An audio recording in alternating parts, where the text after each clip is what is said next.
Hola, ¿qué tal? Bienvenidos a Salud que Inspira, el podcast oficial de Méndez Salud. Para nosotros es un privilegio a través de este espacio podernos dirigir a ustedes con la intención de educar, informar y ampliar sobre temas importantes de salud para el bienestar suyo y de su familia. Estaremos conversando con diferentes especialistas del Centro Hospitalario Méndez. Y en esta ocasión vamos a tratar uno de los temas importantes, una de las enfermedades más comunes, pero de pronto menos atendidas. Estamos hablando de diabetes mellitus. Para esto vamos a conversar y dar la bienvenida al doctor Manuel Lara.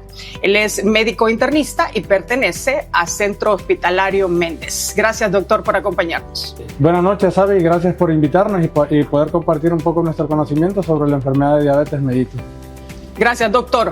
Bueno, más que nadie usted conoce, ¿verdad?, muy de cerca cuando cada paciente llega a su consultorio con de pronto dudas respecto a este padecimiento. ¿Qué es, para que la población empiece a conocer? Bien. ¿Qué es la diabetes? La diabetes es un trastorno metabólico que se caracteriza por una alteración en el metabolismo de los carbohidratos, que al final nos lleva a elevación de los niveles de glucosa en la sangre y que eso luego desarrolla un grupo de síntomas por los cuales el paciente luego se presenta a consulta. Dentro de las personas, doctor, porque ya estaremos hablando más detalladamente de esto, dentro de las personas que están en el grupo que pueden padecer diabetes, ¿quiénes son?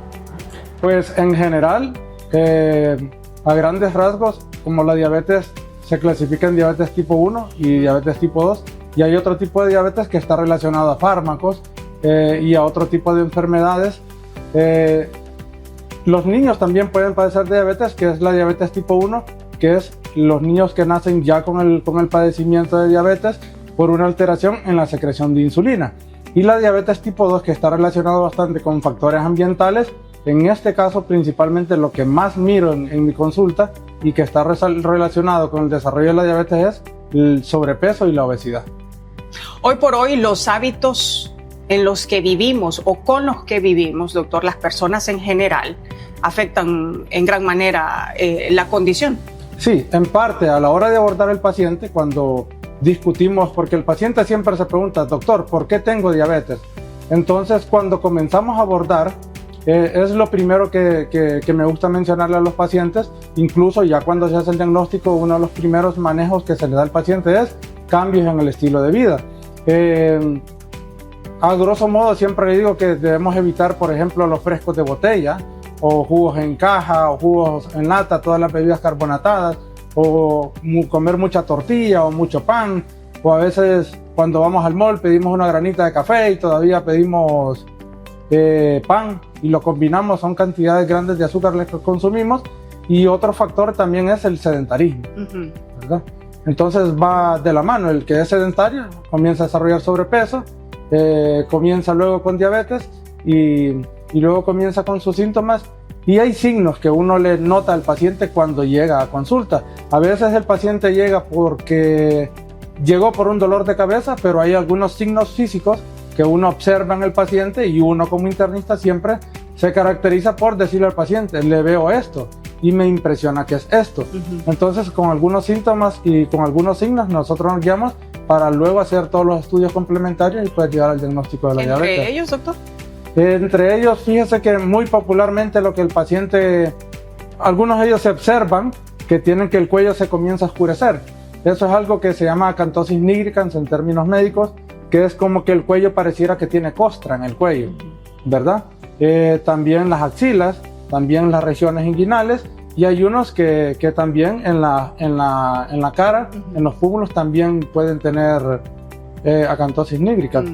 Y eso es uno de los síntomas o signos, mejor dicho, de resistencia a la insulina, que es algo que me está alertando. Cuando uno mira que tiene ese tipo de signos, me está alertando al que el paciente, si no cambia sus hábitos de vida, muy probablemente posteriormente va a desarrollar diabetes, ¿verdad? ¿Y esto se puede presentar precisamente asociado a diabetes o por otra condición. Y le pregunto esto, doctor, porque si bien es cierto, después de que las personas vean este programa, estarán mucho más interesados en conocer, detectar o si presentan ya algunos de los síntomas que usted menciona, pues estar alerta y acudir a chequeo. Sí, la acantosis nigricans es, como le digo, un signo, ¿verdad? Que lo puede tener el paciente que tiene resistencia a la insulina, que tiene prediabetes o que ya tiene diabetes.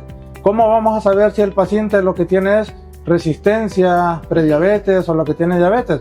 Haciendo el abordaje, haciendo estudios complementarios como exámenes en sangre, ¿verdad? Hay varios tipos de exámenes los cuales se deben de hacer para llegar a una conclusión de si el paciente tiene prediabetes, tiene diabetes, ¿verdad? Y aparte de la acantosis nigricans, que es la parte oscura del cuello, las axilas, también el paciente a veces llega diciendo, doctor, fíjese que estoy perdiendo peso, estoy orinando mucho, y además paso con bastante sed.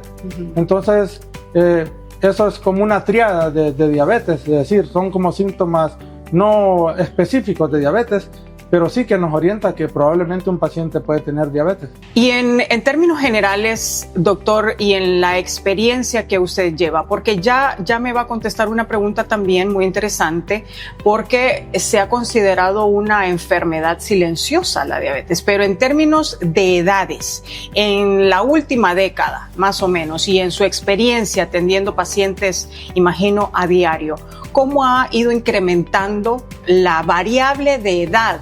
Porque antes considerábamos muchas enfermedades, doctor, que se pueden padecer exclusivamente ya en los adultos, no tanto en los niños. Sin embargo, hoy por hoy, enfermedades como diabetes se presentan, y ya lo habíamos mencionado, mucho en niños. Pero ¿cómo ha ido cambiando en los últimos tiempos? Sí, como le mencionaba anteriormente, los niños pequeñitos, incluso de 1 año, 5 años, ya pueden nacer con diabetes. Antes se manejaba que el paciente ya después de los 40 años que comenzaba a desarrollar diabetes. Sin embargo, con lo que yo considero en lo personal que es una pandemia, que es la obesidad, tenemos pacientes incluso de 20 años que no nacieron con diabetes, que no son diabéticos tipo 1, sino que por la misma obesidad ya desarrollaron diabetes. Entonces he tenido pacientes en mi consulta de 20 años, de 22 años, de 30 años, de 36 años. Cada vez antes pensamos que con la edad, como yo mencionaba anteriormente, era un alto factor de riesgo. Pero realmente ahora con la pandemia de la obesidad, estamos viendo que pacientes más jóvenes, incluso he tenido pacientes de 22 años, a los cuales se les ha hecho el diagnóstico de diabetes y que ya no pueden comenzar sus tratamientos con pastillas, sino que de un solo tenemos que comenzar con insulina, porque son tan altos los niveles de glucosa con los que llegan, que las pastillas ya no nos van a ayudar con el manejo de los niveles de glucosa en sangre. Ahora mismo que menciona esta situación de llegar a únicamente necesitar algún tipo de medicamento o necesitar ya insulina, ¿cuál es el grado en el que ambas cosas suceden? Es que nosotros nos basamos en los niveles de glucosa y, por ejemplo, pacientes que llegan con niveles de glucosa arriba de 250, también realizamos un examen que se llama hemoglobina glicosilada, que es lo que nos dice en los últimos 3 meses cómo se ha comportado los niveles de glucosa. Hay guías, por ejemplo, hay una guía americana que nos dice, por ejemplo, si un paciente tiene una hemoglobina glicosilada arriba de 10, lo ideal es comenzar la insulina. O si tenemos un paciente que llega con glucosa arriba de 250. Entonces, a veces individualizamos el manejo porque a veces, incluso si un paciente llega, por ejemplo, con una hemoglobina glicosilada de 10, tiene obesidad y nosotros miramos el deseo del paciente por querer mejorar su estado metabólico, su calidad de vida, entonces podemos comenzar con tratamiento tomado, ¿verdad? Se lo combinamos de repente no solo con una pastilla, sino que con varias pastillas. ¿Para qué? Para retrasar el tiempo o evitar el tiempo en el cual se deba iniciar insulina. Pero eso ya depende de la actitud que tenga el paciente, del compromiso que tenga con sí mismo y luego valorarlo, le damos seguimiento de cerca. Y hay unos pacientes que en definitiva son tan altos los niveles de glucosa con los cuales llegan por primera vez, incluso estos pacientes llegan a la emergencia diciendo que tienen dificultad respiratoria, que tienen seca la boca, que no paran de orinar o comienzan con vómitos. e incluso algunos llegan con complicaciones agudas de la diabetes, que este tipo de complicaciones agudas pueden poner en riesgo la vida de un paciente. Entonces, en ese tipo de pacientes que llegan así, en definitiva, nosotros tomamos la decisión de decir, no, este paciente lo que necesita es insulina. Doctor, y en cuanto a la genética, ¿tiene mucho que ver esta enfermedad heredada o simplemente por nuestros hábitos? Sí, está relacionado con factores genéticos. Y sí, si tenemos, por ejemplo, nuestros familiares en primer grado, segundo grado y han tenido diabetes, entonces nosotros ya tenemos un mayor riesgo de tener diabetes, desarrollar la enfermedad. Pero no necesariamente debe ser una herencia, doctor, a la que debemos acostumbrarnos, imagino. Es decir, aunque tenga mucha influencia genética, pero también el estilo de vida, la disciplina de varios factores que usted ha mencionado pueden cambiar esa realidad. Sí, si el paciente se cuida sus hábitos. Cuando hablamos de hábitos, no solamente es el hecho de comer o consumir muchos carbohidratos, sino lo que le mencionaba también, el sedentarismo, tener actividad física, evitar el consumo de alcohol, el consumo de tabaco. Si tenemos un factor predisponente, si nuestros papás fueron diabéticos, sí, tenemos un riesgo, pero no siempre quiere decir ese riesgo que vamos a tener diabetes. Sin embargo, me manda a que me debo de cuidar para evitar poder desarrollar diabetes. Porque si mis papás son diabéticos, pero yo tengo un desorden alimenticio, tengo una vida sedentaria, tengo consumo de alcohol, de tabaco, entonces sí me aumenta el riesgo y probablemente sí voy a desarrollar diabetes. ¿Qué tanto puede cambiar el hacer ejercicio rutinario o por lo menos en la semana con algún tiempo dedicado al ejercicio, doctor? Es bien, el efecto es positivo, tanto en el paciente que no tiene diabetes como el que tiene diabetes. Como por ejemplo, si ya tenemos un paciente con diabetes, nosotros lo mandamos a hacer ejercicio, por ejemplo, caminatas por lo menos de 30 minutos al día, 5 veces a la semana. Perder peso. Cuando nosotros tenemos enfrente un paciente con diabetes, como le mencionaba, comenzamos a abordar bien. Vamos a comenzar en primero, tiene que cuidar lo que come, luego hacer ejercicio, luego tomar su medicamento, usar su medicamento como debe. El ejercicio nos ayuda a controlar los niveles de glucosa, ¿verdad? Y a evitar que se aumente, por ejemplo, o más pastillas o que se tenga que aumentar o a comenzar el uso de la insulina, ¿verdad? Pero todo va de la mano. Lo que comemos, el ejercicio y nuestro medicamento.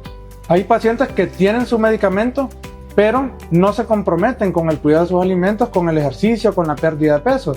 Y son los que muchas veces nos cuestan más llegar a los objetivos del tratamiento de la diabetes. Interesante.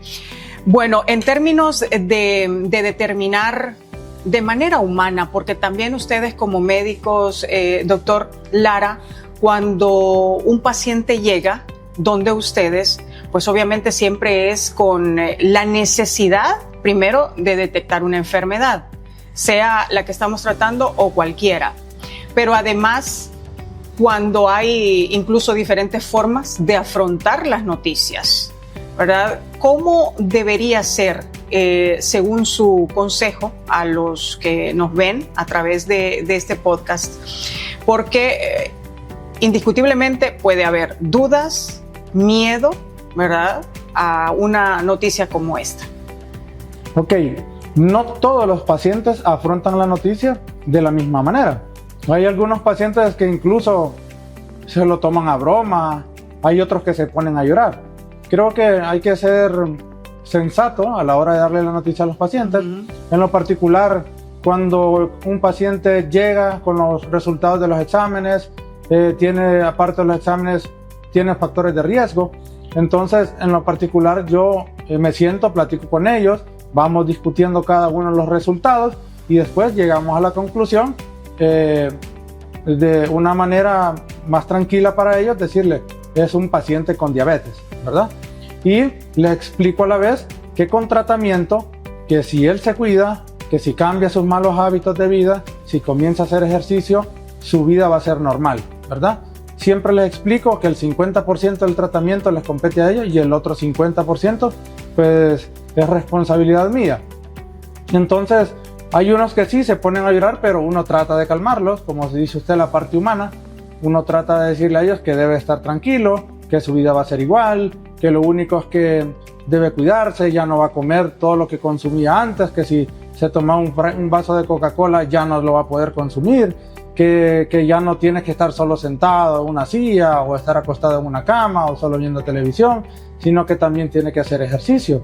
Entonces, se trata de decírselo de una manera en la cual ellos sepan afrontarlo y que se comprometan con su tratamiento también. Bueno, hablando de la prediabetes, que obviamente, tal cual lo dice su nombre, es antes de ser diagnosticado oficialmente con esta enfermedad, ¿cierto? Sí. Bueno, cuando ya está diagnosticado oficialmente con diabetes, no hay vuelta atrás. Es una enfermedad que no se puede revertir, ¿o sí? No. La diabetes, muchos pacientes me preguntan, doctor, ¿y si yo me cuido y pierdo peso, voy a dejar de tener diabetes? ¿Voy a dejar de usar el tratamiento? La verdad que no. Cuando hacemos el diagnóstico de diabetes, hay investigaciones científicas de los países de primer mundo en la cual está evidenciado que las células encargadas de producir insulina, ¿verdad?, en nuestro cuerpo, cuando hacemos el diagnóstico de diabetes, aproximadamente el 80% de esas células ya están destruidas. Entonces, solo nos queda un 20%, por decirlo de esta manera, y ese 20% queda secretando insulina, pero dependiendo de las condiciones que esté el paciente, ese 20% nos puede ayudar, ¿verdad?, con el consumo de la glucosa, así como puede que no nos ayude. Dicho de otra manera, se está secretando un poco, pero quedamos con la duda, ¿se puede usar o no se puede usar ese poco? Entonces ya las células que se destruyeron ya es irreversible, ellas ya no van a volver a salir para producir insulina. Muy bien, estamos hablando de diabetes mellitus con el doctor Manuel Lara. Vamos a hacer una breve pausa comercial. Usted no nos cambie porque al regresar seguiremos conversando para educarlo a usted y prevenir también cualquier hábito, cualquier condición que le pueda ayudar si usted es o puede tener un familiar o un cercano con esta condición.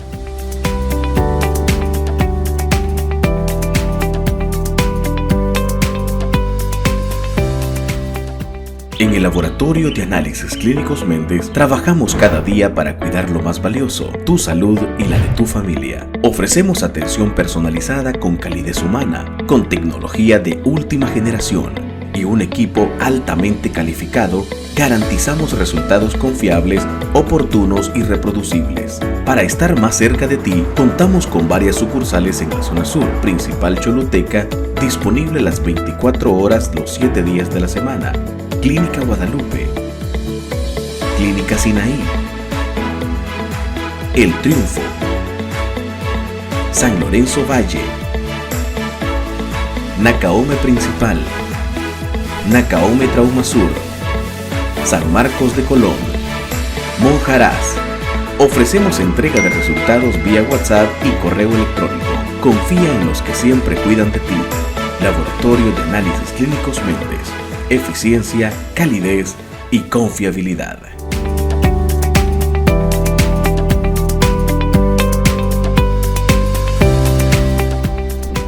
Bien, gracias por continuar con nosotros en este podcast tan interesante con el doctor Manuel Lara de Centro Hospitalario Méndez. Estamos hablando de diabetes mellitus. Doctor, entre los diferentes ítems que hemos ido tocando, ¿verdad?, los puntos importantes de diabetes, le pregunté hace un instante sobre prediabetes, porque usted así lo mencionó, y ya la diabetes no se puede revertir. Pero, ¿qué pasa entonces cuando un paciente está en esa condición aún de prediabetes? Fíjese que cuando usamos prediabetes es lo que se le explica a los pacientes, que es como estamos a un paso de convertirnos en diabetes. Hay algunos pacientes que dicen, doctor, pero es que yo ya me he hecho todos mis exámenes y todo me sale bien. Yo no puedo tener prediabetes, yo no puedo tener diabetes porque me acabo de hacer todos los exámenes y todo sale bien. Bien, la diabetes se desarrolla en varias etapas. Una etapa en la cual el cuerpo trata de compensar todo el desorden metabólico que tenemos secretando más insulina. ¿Qué es lo que hace esta secreción elevada de insulina? Hacer que los niveles de glucosa se mantengan normales. Por eso es que cuando el paciente se hace una glucosa en la mañana le sale normal y la hemoglobina glicosilada le puede salir normal. Después, con el tiempo, lo que habíamos mencionado anteriormente, las células se comienzan a destruir de a poco, lo que se estaba secretando de más de insulina comienza a bajar y ya los niveles de glucosa de a poco comienzan a subir. Y ya cuando llegamos a la diabetes es cuando ya las células están casi destruidas en un gran porcentaje, casi no se produce insulina que pueda compensar, mantener el equilibrio, y es cuando se van los niveles de glucosa para arriba. Con la prediabetes tenemos la ventaja de que sí tenemos, se debería usar dependiendo cómo está su paciente con el peso, si el paciente hace actividades físicas. Entonces sí hay unos niveles en los cuales nosotros decimos, bien, explicamos al paciente, vamos a modificar su estilo de vida y tenemos que usar tratamiento. Básicamente el tratamiento que se da a los pacientes con prediabetes son fármacos tomados que se dan también para diabetes, o incluso fármacos inyectados que también se dan para diabetes, pero que tienen evidencia que tienen cierto beneficio en la prediabetes. Y entonces, si el paciente comienza a perder peso, comienza a cambiar su estilo de vida, a cuidar su hábito alimenticio, vamos a, por decirlo de otra manera, a evitar o enlentecer el tiempo en el cual el paciente se va a convertir en diabético. Si tenemos ese factor de riesgo, a veces el paciente, como le mencionaba, dice, no, mis exámenes me salen normal, pero solo se hacen niveles de glucosa y solo se hace hemoglobina glicosilada, pero no se hace algo que se llama niveles de insulina en ayuno y niveles de insulina 2 horas después de comer. En muchos pacientes sí llegan con los niveles de glucosa, hemoglobina glicosilada normal, pero cuando revisamos los niveles de insulina están bien altos. Entonces ahí actuamos con cambios en el estilo de vida y con fármacos también. Me llama poderosamente la atención hacerle la pregunta justamente relacionado con esta condición que viven en general su estilo de vida las personas ya con diabetes, doctor. ¿Una mujer puede embarazarse siendo paciente con diabetes? Bien, sí se puede embarazar, siempre y cuando en un mundo ideal debe estar compensada. Su enfermedad debe estar compensada para poder tener un embarazo y poder tener un embarazo que no tenga ninguna complicación. Sin embargo, también hay algo que se llama diabetes gestacional, que muchas pacientes durante el embarazo comienzan a elevar niveles de glucosa en sangre, ¿verdad? Es un tipo de diabetes diferente a la de diabetes tipo 1 y diabetes tipo 2, que se llama diabetes gestacional. Muchas de estas pacientes con diabetes gestacional después del embarazo se normalizan sus niveles de glucosa. Sin embargo, está evidenciado que ya se convirtió en un factor de riesgo para que en un futuro pueda tener diabetes. Pero sí puede quedar embarazada, idealmente con su enfermedad compensada. Todo depende del control, doctor, en general. Sí. Por eso es que debería tener la paciente que desea, ya he tenido pacientes que me dicen, doctor, fíjese que yo quiero quedar embarazada, pero la ginecóloga o etcétera me revisó y me dijo que debo compensar mis niveles de glucosa. Entonces nos encargamos de eso, de estabilizarlo, y ya cuando ya todo está compensado, pues nosotros consideramos que ella sí puede, junto con el otro servicio, ¿verdad? Que en este caso sería obstetricia, nos ponemos de acuerdo, discutimos el caso y decimos sí, es el momento en el cual sí, ya está compensada y puede quedar embarazada. Muy bien, ya hemos hablado de síntomas, de etapas también en las que se puede manifestar. Hemos hablado de algunos hábitos, ¿verdad? Condiciones físicas, ejercicio, tratamientos, doctor. Hemos hablado un poco de todo esto a nivel general para que las personas puedan ser orientadas y de pronto resolver algunas dudas. Ahora, pensando también en las personas que ahora mismo piensan, bueno, llega un momento donde me trato, mi glucosa llega a los niveles que deben considerarse estables. ¿Puedo dejar de usar medicamentos? No. Hay pacientes, por ejemplo, que llegan a la consulta y dicen, sí, yo era diabética, doctor, o yo soy diabética, pero me he checado mis niveles de glucosa y me salen normal, por lo cual dejé el tratamiento. Es casi lo mismo que el paciente con hipertensión que dice, doctor, es que la vez pasada me tomaron la presión arterial y ya me sale normal. Ojo, les digo yo, sí, los niveles de glucosa están normales, pero secundario A, que usamos un medicamento para controlar los niveles de glucosa. Si usted deja ese medicamento, los niveles de glucosa van a volver a subir. Entonces, hay algunos pacientes, por ejemplo, que comenzamos con insulina, ¿verdad? Dependiendo la dosis de insulina, es más probable, lo más probable es que sí, si comienza a perder peso, comienza a cambiar sus hábitos alimenticios, comienza a hacer ejercicio, existe la posibilidad de que podamos descender a la dosis del medicamento que usa. O si estamos con medicamento tomado y usa 2 pastillas para diabetes, existe la posibilidad que podamos bajar a una sola pastilla. Pero en definitiva, quitar el medicamento no. Doctor Lara, en cuanto a los productos sin azúcar, ¿qué tan confiable es utilizarlos o no? Es que eso está como un debate, por ejemplo, con las bebidas cero azúcar, ¿verdad? Hay algunos estudios que sí tienen evidencia, que no suben los niveles de glucosa, otros dicen que sí, entonces yo creo que ahí es un debate de intereses con las empresas que producen los productos. Sí, hay alimentos como los panes integrales, ahora hay galletas de dieta, hay todo de dieta que obviamente de repente no tiene la carga de azúcar que tienen los productos convencionales que usamos regularmente, ¿verdad? Pero, por ejemplo, con los refrescos de botella, idealmente yo siempre les explico a mis pacientes que si va a acompañar su comida, lo mejor que sea con un vaso con agua. Y en la condición de la circulación sanguínea, es decir, le pregunto la circulación sanguínea, doctor, porque hemos visto en algunos casos que personas con diabetes, si se hieren, su capacidad de cicatrización es diferente. ¿Qué sucede en ese sentido? Bien, con respecto a la circulación, no es que la sangre, vamos a decir que la sangre más espesa o que se coagula con facilidad. Aquí ya entramos al tema de las complicaciones de la diabetes, ¿verdad? Que pues igual a mí me gusta hablarles del tema siempre a los pacientes cuando hacemos un diagnóstico o cuando de repente el paciente no ha sido bien orientado, bien educado, decirlo de otra manera.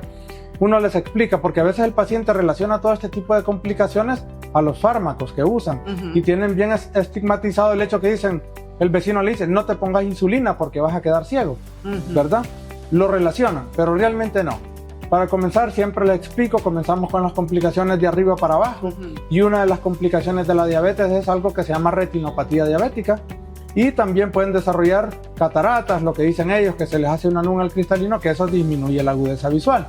También predispone a infartos en el corazón, predispone a cualquier tipo de infección en cualquier parte del cuerpo, afecta el aparato genitourinario, predispone a infecciones en las mujeres, a disfunción eréctil en los hombres. Tenemos algo que comienza a desarrollar algo que se llama neuropatía diabética. La neuropatía diabética, para que el paciente lo entienda, es el hecho de que es lo que menciona usted, el paciente dice, me metí un clavo y tengo 3 días de andarlo ahí y no me daba cuenta hasta que alguien de manera incidental se dio cuenta. Entonces la neuropatía me contribuye en eso, a que disminuya la sensibilidad, ¿verdad? Nosotros tenemos como mecanismo de defensa lo que decimos como retirada, es que golpeamos y retiramos. Y ellos pueden ir parándose en clavos y no retiran porque no sienten el dolor, ¿verdad? Y aparte que la neuropatía también el paciente lo que se queja son de dolores secundarios a algo que se llama neuropatía diabética, lo mismo, ¿verdad? Entonces, ¿qué es lo que pasa? Una de las complicaciones es algo que se llama arteriopatía periférica. Los vasos se comienzan, por decirlo así, a llenar de capas de grasa alrededor y el flujo de sangre ya no es tan libre como era antes, ¿verdad? Entonces el vaso se comienza a tapar y la luz del vaso por donde comienza a fluir la sangre ha disminuido. Entonces usted me pregunta, ¿por qué no sana? Porque cuando tenemos la herida y casi todos los vasos están, por decirlo así, hasta cierto grado con obstrucción del flujo sanguíneo, entonces la cantidad de oxígeno que debería de llegar a esa herida, la cantidad de anticuerpos, la cantidad de nutrientes, ya no es la misma. Incluso cuando vamos a comenzar las coberturas antibióticas, hay formas en las cuales debemos de poner el pie también para que disminuya la presión de la infección, porque de por sí ya tenemos un vaso que se está cerrando, ¿verdad? La presión por gravedad del proceso infeccioso me disminuye la entrada del antibiótico a esa herida. Entonces, no es que la contextura de la sangre cambia, sino que es el daño que sufren los vasos con la enfermedad crónica. Hay que tener mucho más cuidado en general. Sí, debe tener cuidado. Por eso parte de la educación de los pacientes que yo le doy a mis pacientes es, porque cuando tenemos un paciente que llega con niveles de glucosa altos, es revisarlo de pies a cabeza, incluso le quito los calcetines, revisamos que no tenga ninguna úlcera, por lo que le digo, de manera incidental han llegado pacientes, yo no sabía que tenía una úlcera, ¿verdad? Se le explica que cuando se van a cortar las uñas de sus pies se los debe cortar con cuidado, es vigilar que no esté agarrando, porque a veces, más ahorita en el invierno, andamos los zapatos mojados, que no agarremos hongos, porque eso hace lesiones en la piel, como pequeñas lesiones en las cuales se puede convertir en un foco de entrada para las bacterias. O los pacientes, que esto más que todo en las mujeres ya de la tercera edad, por decirlo así, que el talón se comienza a rajar y eso también se convierte en una puerta de entrada para las bacterias. Entonces el paciente con diabetes se debe de revisar sus pies todos los días, cuando se va a poner sus zapatos, sacudirlos para ver que no haya una piedra dentro que la vaya a lastimar y le vaya a causar una úlcera en el pie. Y en cuanto al uso de medicamentos en general, doctor, es decir, ¿hay algún respeto que se le debe tener a ciertos medicamentos en general? Por decir, si aparte de tener diabetes, pues sufre de migraña, sufre de algún otro padecimiento, ¿cómo debe ser tratado? El tratamiento básicamente es el mismo.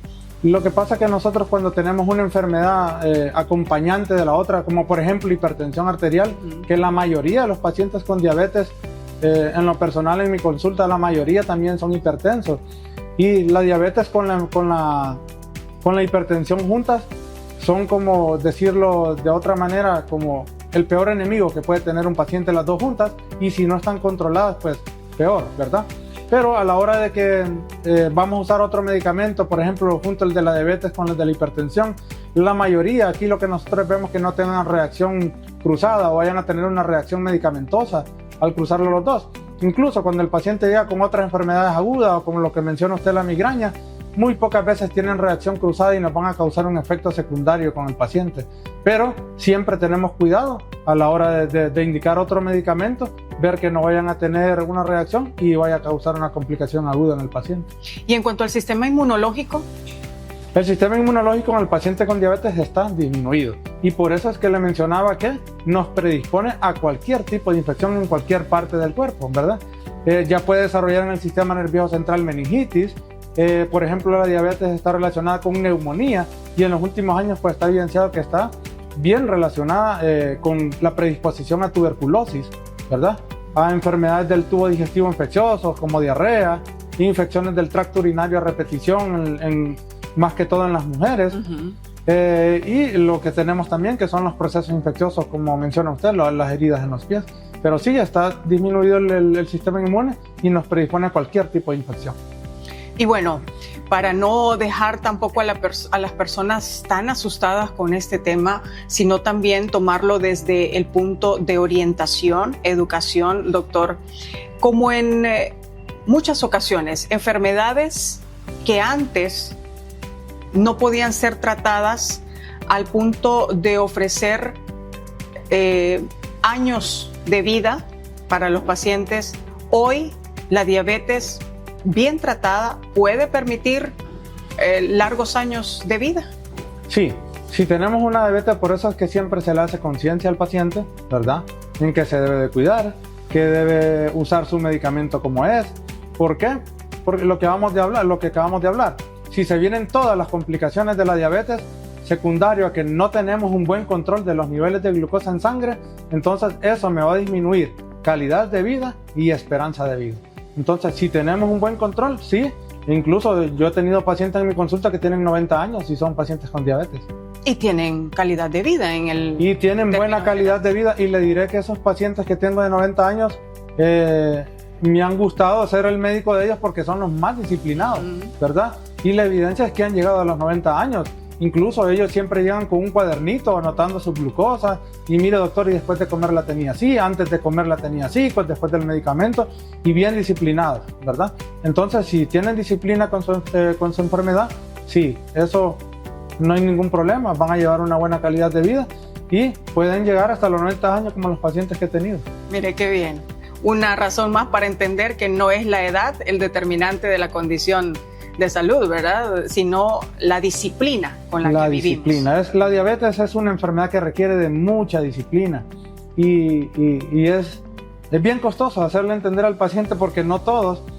Yo siempre cuando llega un paciente que de repente es primera vez que me llega a mí y yo les explico y ellos captan bien y cuando le dejo cita a los 3 meses para ver cómo va desarrollando todo y ver, por ejemplo, he tenido pacientes que llegan con una hemoglobina glicosilada de 13 y cuando llegan miro que tiene 8 y yo digo, hemos avanzado mucho.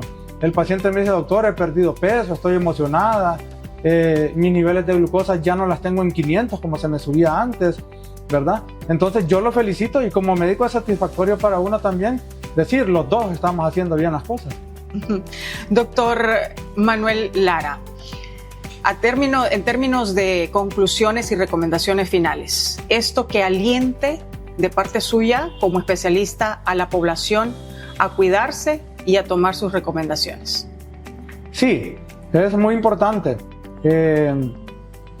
Un paciente debe estar consciente también porque a veces el paciente solo dice, ya tengo el diagnóstico y ya me dio el tratamiento.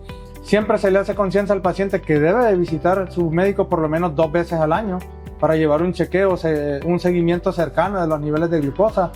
Recuerden que deben de cuidar su alimentación, no comer mucha tortilla, siempre les voy a repetir a grosso modo, evitar las bebidas carbonatadas, no comer mucha tortilla, no comer mucho pan y a veces yo le digo al paciente, tenemos más, no sé, los sureños tenemos la costumbre de que tenemos la bolsa de pan, el café y estamos mojando el pan con el café y se nos fue la bolsa de pan. Los azúcares procesados como a veces los dulces, los confites o ice cream o conos o charamuscas o venden paletas también a la par y estamos consumiendo grandes cantidades de azúcar. Entonces siempre el llamado que se le hace a la población, incluso yo le recalco bien a los pacientes eso, cuidar lo que consume, hacer ejercicio y tener buen apego a su tratamiento. Hay 2 tipos de pacientes, los que sí se cuidan, hacen ejercicio, tienen su tratamiento y los que hay otros que sí se cuidan, hacen ejercicio pero no toman su medicamento o hay otros que toman sus medicamentos pero no se cuidan, ¿verdad? Entonces lo mejor es cuidarse, hacer ejercicio y tomar su medicamento. Gracias, doctor Lara, por dedicarnos este tiempo para poder orientar a la población y esperamos que aún más se hayan despejado dudas con respecto a la diabetes. Bueno, gracias por la invitación. Recuerden que en Méndez Salud contamos con un equipo multidisciplinario y laboratorio certificado con una ISO de calidad. Además, atendemos en los departamentos de Choluteca y Valle.